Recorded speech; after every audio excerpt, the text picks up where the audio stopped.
Hey everyone, Marc Saltzman here with an unboxing of the brand new OUYA video game console. That's right, OUYA. This is a sub $100 video game console going up against the likes of Xbox, PlayStation, and Nintendo with not only a more affordable option, but a more portable one as well, as you'll see in a moment. This is the OUYA. So let me give you a look here at what you get in the box. Now, when this came from FedEx, when it was in a little bit of a bigger box, I thought, oh, did they just send the controller? But nope, this is the entire video game console and the controller and accessories. So let me open it up for you.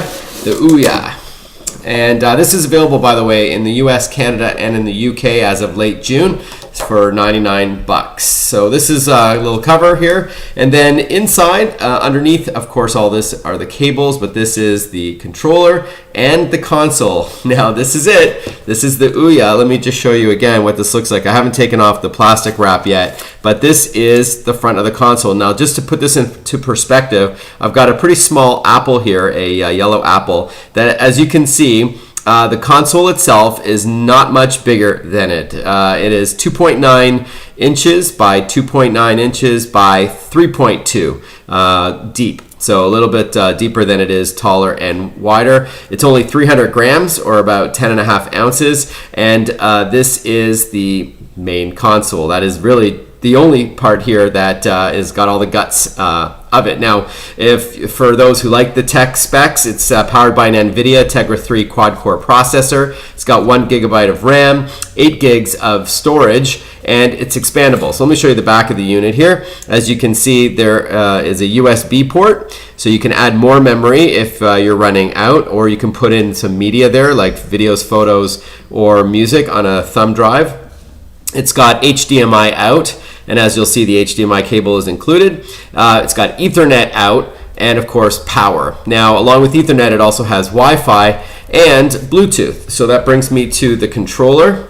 This is the controller for the OUYA video game console. It looks, pretty standard. It looks similar, I guess, to an Xbox 360 controller. It's got the dual analog sticks, a D-pad. It's got a start or select button. It's got 4 face buttons. And then, as you'll see on the back, it's got 2 trigger buttons and 2 shoulder buttons. So there you have it. It's pretty standard. Again, I haven't taken off all the plastic yet. I wanted to show you what it looks like when you first open it up. There's also a touch panel here, so if you need to use it like a mouse in some games. I'm not sure if I mentioned this, but there's some LED lights here to show you how much power you've got. And it does require a couple batteries, which I'll show you about in a moment. And you can you can add up to 4 controllers for one OUYA console. All right, so that's it, the Bluetooth controller right there. I haven't given it any sort of serious hands-on time yet, other than a preview version that I played in LA, and it did feel pretty good, along with a decent selection of games to start, just under 200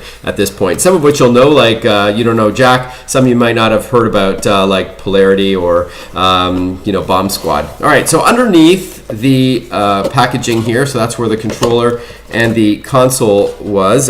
They included the HDMI cable, so that was nice of them. As you know, not very expensive to do so. You can pick an HDMI cable up at your local dollar store now, so prices have really come down. So you do get a couple of feet here worth of cable. Let me just get rid of the packaging altogether. There's the 2 batteries that is required to power the Bluetooth controller. So it requires 2 AA batteries. You get 2 Duracells in the box. And then you've got your AC, so this is what powers the console. So while the internet connectivity, which is required to get your games, can be wireless, you do need to plug this in, of course. And then you just get a booklet, which just gives you, a little startup guide, which includes typing in some credit card information or other banking information before you start downloading games. Now, if you're not familiar with the sort of OUYA concept, is that the games are, they have to have some free element, something free about it. So it could be a trial period, it could be a freemium game with some in-app purchases, but the idea is that it has to give you something free, and they're generally a lot more affordable than a regular console like an Xbox, PlayStation, or Nintendo console.